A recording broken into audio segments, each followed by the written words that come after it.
it's a pretty awful thing to have to go through when it's someone who was so important in your life. And they were younger.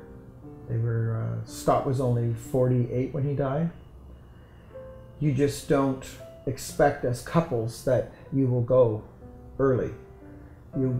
Our whole society set up on the idea that most of us will die in our sleep, which is actually not true statistically, but it is what we believe, and we just keep going. The idea was that for Scott, he didn't want to be seen as somebody with cancer. He wanted to be seen as someone living as fully as they could each day. And he asked me and got me to promise him that I would soldier on and I would eventually find a new partner.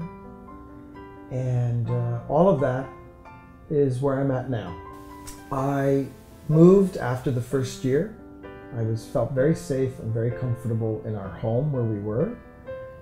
And then I moved to this residence a year and a half ago. And oddly, I have met 5 different people who've also suffered this loss of a partner.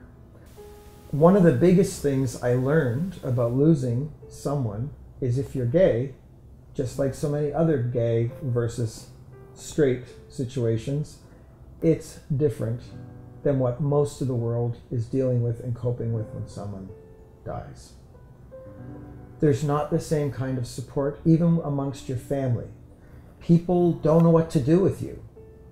They don't see you as a wife or a husband to a woman. I don't know if they see us as just incredibly close friends. They just don't seem to think that you need the same kind of support.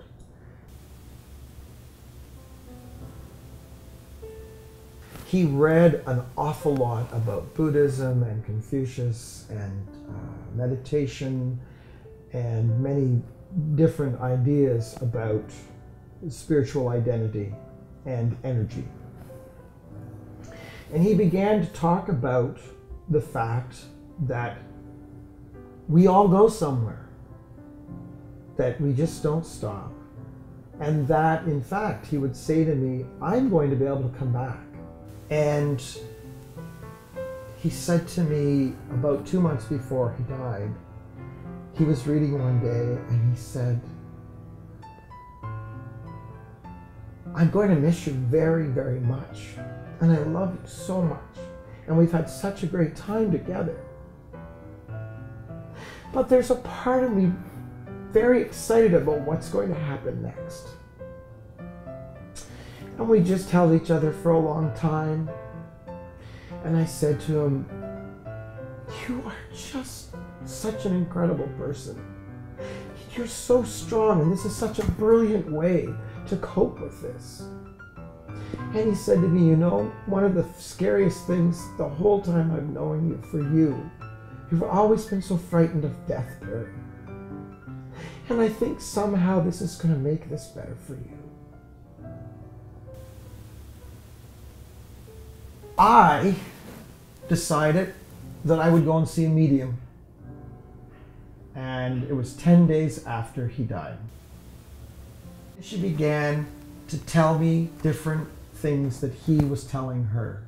And I knew that he was there because nobody would know these things that he was talking about.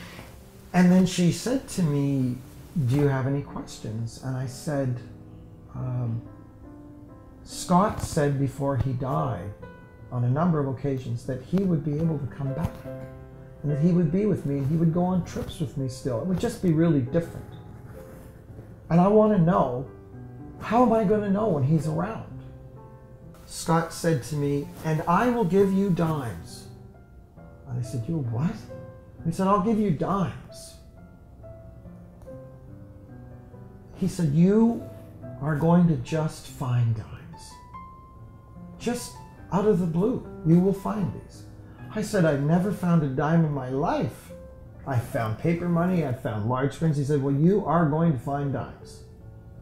And I drove home from Buffalo that night, and I got out of the car, and the worst thing for me for about 6 months was when I would get out of that car, I knew I had to go up to the apartment. And it was so much a slap in the face saying, and now you're alone.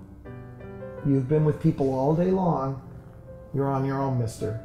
I hated to go to that damn door to open up to get on the elevator. And that night, when I came from Buffalo, I got my keys out, and as I went to put them in the door, there was a dime right below the doorknob.